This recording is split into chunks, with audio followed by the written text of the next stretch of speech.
বাংলাদেশের ক্ষমতাচ্যুত প্রধানমন্ত্রী শেখ হাসিনাকে ফেরত পাঠানোর বিষয়ে সাংবাদিকদের প্রশ্নের জবাবে ভারতের পররাষ্ট্রমন্ত্রী এস জয়শঙ্কর বলেছেন, তারা বাংলাদেশের বর্তমান সরকারের সঙ্গে কূটনৈতিক চ্যানেলের মাধ্যমে কাজ করেন, গণমাধ্যমের প্রতিবেদনের ভিত্তিতে নয়। মঙ্গলবার জার্মানির রাজধানী বার্লিনে যৌথ সংবাদ সম্মেলনে শেখ হাসিনার প্রত্যর্পণ নিয়ে করা প্রশ্নের জবাবে জয়শঙ্কর এ কথা বলেন।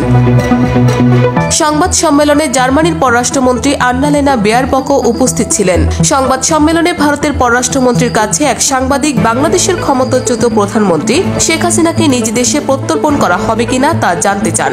ওই সাংবাদিক বলেন, বাংলাদেশের কর্তৃপক্ষ সাবেক প্রধানমন্ত্রী শেখ হাসিনার প্রত্যর্পণ চাইবে বলে জানিয়েছে। এমন অনুরোধ ভারত কি বিবেচনা করবে? জবাবে জয়শঙ্কর বলেন, বাংলাদেশ সরকারে পরিবর্তন হয়েছে, আমরা বর্তমান সরকারের সঙ্গে কাজ করছি, আর এটা আমরা কূটনৈতিক চ্যানেলের মাধ্যমে করছি, গণমাধ্যমে প্রকাশিত প্রতিবেদনের ভিত্তিতে নয়। ছাত্র জনতার ব্যাপক আন্দোলনের মুখে গত 5 আগস্ট প্রধানমন্ত্রীর পদ থেকে পদত্যাগ করে দেশ ছেড়ে ভারতে পালিয়ে যান শেখ হাসিনা।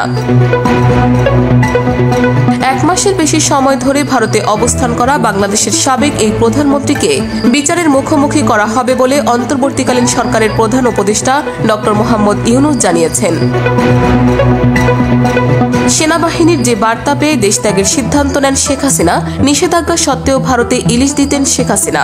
গত সপ্তাহে ভারতের রাষ্ট্রায়ত্ত বার্তা সংস্থা প্রেস ট্রাস্ট অব ইন্ডিয়াকে দেওয়া সাক্ষাৎকারে ইউনূস বলেছিলেন, শেখ হাসিনা ভারতে অবস্থান করায় কেউই স্বাচ্ছন্দ্য বোধ করে না, কারণ বিচার করার জন্য আমরা তাকে ফেরত আনতে চাই। তিনি ভারতে রয়েছেন এবং সেখান থেকেই মাঝে মাঝে কথা বলছেন। এটা সমস্যা তৈরি করছে। যদি তিনি চুপ থাকতেন তাহলে আমরা ভুলে যেতাম, মানুষ এটা ভুলে যেত যদি তিনি নিজের জগতেই থাকতেন। কিন্তু তিনি ভারতে বসে কথা বলছেন এবং দিক নির্দেশনা দিচ্ছেন। কেউ এটা পছন্দ করছে না।